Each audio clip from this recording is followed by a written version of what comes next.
G'day guys, welcome to the channel. Today I'm giving you my hands-on thoughts on IWC and Omega, more particularly the Mark 20 and the Railmaster. Now, I did get a chance to try on some other watches for comparison. However, in the last couple of videos, I have mentioned I'm in the market for a new watch. Breitling was something that interested me and it became the #1 pick. However, I want to be fair with my decision and give the other alternatives a try. So in the three that I shortlisted, it was the Breitling Top Time Mustang because I'm a Mustang owner and I'm a big wanker.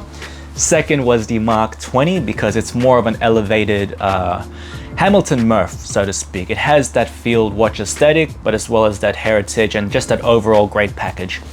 And finally, the Railmaster, very similar to an Explorer, so to speak. It's that field watch aesthetic. However, it does have that new watch smell, so to speak, right? It's brand new, just released this year. And it has a funny name because, as I mentioned in a couple videos back, Railmaster, railing lines, it just makes me giggle. So, starting off with IWC, the Mark 20 on the green with the leather strap was something I wanted. It made the shortlist for a number of reasons. Number one, the pricing is pretty good. It's about 10 G's on bracelet. And you can get a discount on them, minimum 15%. Don't expect any less from that, but try to get more than 15% discount for your Breitlings, IWCs. Omegas, you can get 10%. You can't really get more than 10, right? But IWC, 15% minimum. So 10 G's, minus 1.5, so 8.5 on a bracelet. Or on the leather strap, it's about that high 7 range. And you can probably get the leather strap for free, in all honesty, instead of getting an extra discount. So look, the IWC green dial on bracelet was fantastic. A very manageable lug to lug. I'm not quite sure how long that lug to lug is. I think it's touching that 50 mil range. However, since the lugs curved downwards, it hugged the wrist relatively flat. Bracelet was fantastic. There wasn't much flare on the end links because with a lot of bracelets out there, as you can see, wristwatch check Cartier, the end links kind of flare out a little bit. IWC drapes down really well, the Mark 25 link bracelet, and it's got that hidden micro adjustment on the clasp as well. In terms of power reserve, 120 hours power reserve, it's the ultimate Garter watch, ultimate Garter watch. And it is on the list of interested picks, essentially. It's a great watch all around. I don't have many bad things to say other than the fact that it might be quite boring. So I did try on the blue, very white bread, but if you don't have a blue dial watch, it is a great option. The green is where it's at. The green is very intense, very in your face. And the mixture of brushing and polishing, it gives it a bit of character, something out of the ordinary, because it is a plain watch. It's a safe watch. So my intention was to throw it on the brown leather strap. Look, I reckon that combination would be hectic. It will be hectic cuz but been watching too much Spanian lately, so that's a great piece there. And I did try on the blue dial, again, great piece. And I did get a chance to try the solid rose gold IWC Portofino with the blue dial. And I was double wristing. I was wearing my Reverso today for work.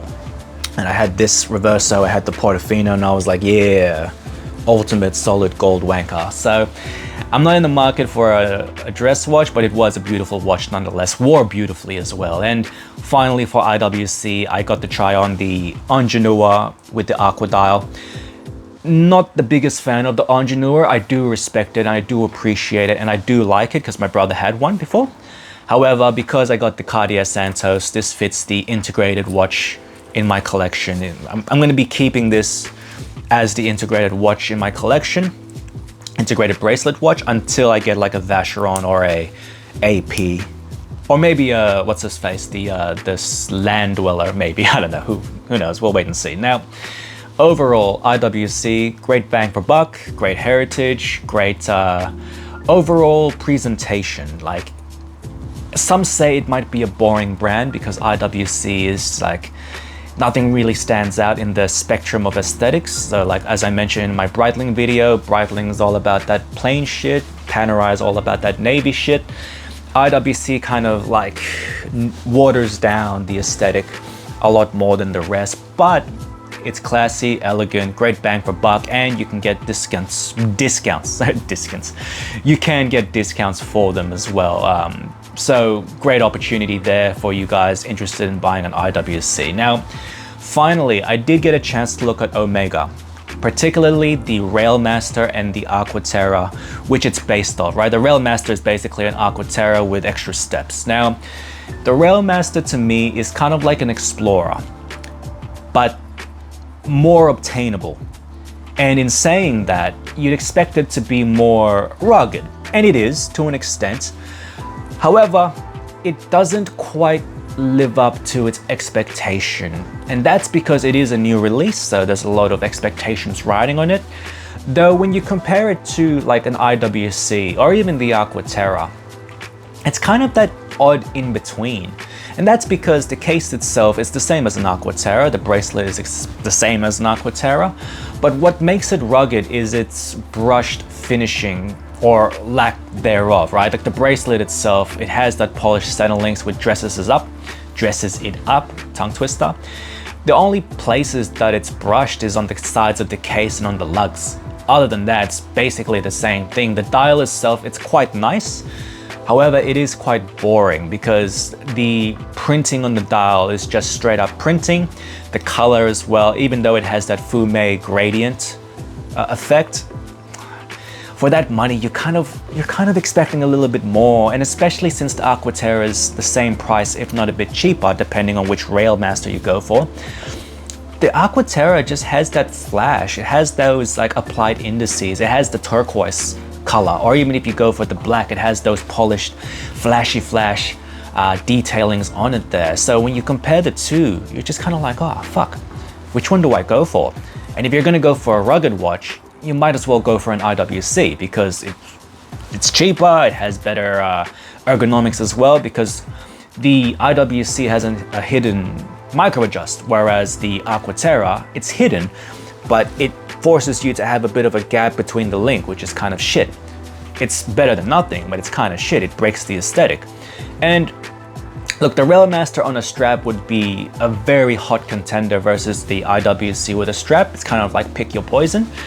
Though, the direction that the Railmaster is going towards, I can see why people don't like it. I can see why, but it's still a fantastic pick. It's a great looking watch. It wears beautifully as well on bracelet. Though, with so many options out there, it's not going to be everyone's first choice. And if you're looking for a watch within that category, and you don't have a watch within that category, you might as well go to a fucking Rolex Explorer. Like, it's not that much more expensive. Even in the gray market, it's not that much more expensive, and you retain a lot more value, and because it's Rolly is Rolly, there's just more benefits just going to an Explorer than to a Railmaster. And if you're going to go to a Railmaster, you might as well look at other alternatives like an IWC Mark 20. So there's a lot of considerations when it comes to the Railmaster, especially competing with its Aquaterra brother or sister. Like, look, it's for the collectors, I think, and I'm a collector, so it is still in the running for me. I'm not saying it's a bad watch, and it sounds like I'm shitting on the watch. I'm not. I'm just saying there are probably better options out there for the money. But without rambling on too long, my thoughts on IWC and Omega. Look, by next month, I'm going to be getting a watch. I don't know which one it'll be yet, but right now it's Breitling, IWC, Omega. I'm going to look at more watches outside of those three just to kind of give me more options. However, that's the current state of the purchasing. That's the video. Hope you guys enjoyed. Catch you on the next one. Take care.